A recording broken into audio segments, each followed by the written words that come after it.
Well, I was born in London in 1920. My father was from Tartan in Somerset. I went to school. Just before the war I joined the RAF Volunteer Reserve, and I went through the war with the RAF. After that I took up quantity surveying and learned to fly at a flying club. So you were a pilot? For a little while, yes. Light aeroplanes. Not in the Air Force. What happened next? Well, the flying club went out of business. I came to Scotland on holiday and ran across some interesting looking tartans. Fell in with the Scottish Tartan Society. Taught myself to weave, and that was sort of it. Given up flying. Mm-hmm. I didn't have anything to do, and tartan was interesting. And it happened that, well, going back in 1892, an Edinburgh man wrote the first book that was actually about tartan. And he then went back to business, which failed and ruined him, and he took to drink, and he was packed off to Australia. His son inherited none of his interests, but he became a process engraver working in Watford.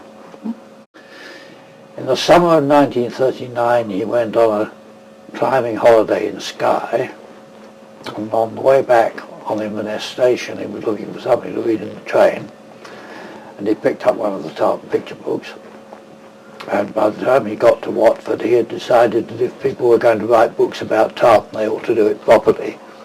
So he did. And he was living at Lyme Regis in Dorset. Mm-hmm. He retired there.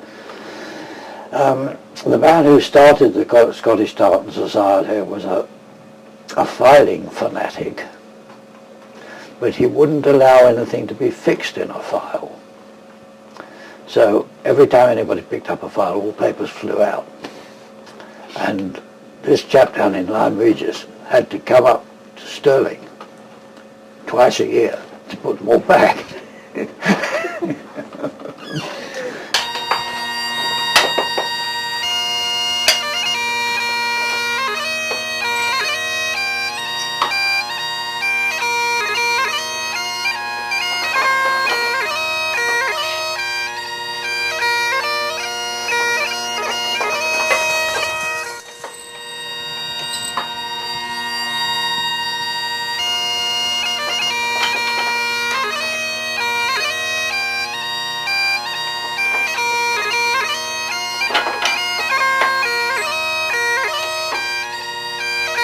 I got to know him, and on his way there he would come and stay the weekend with us in London.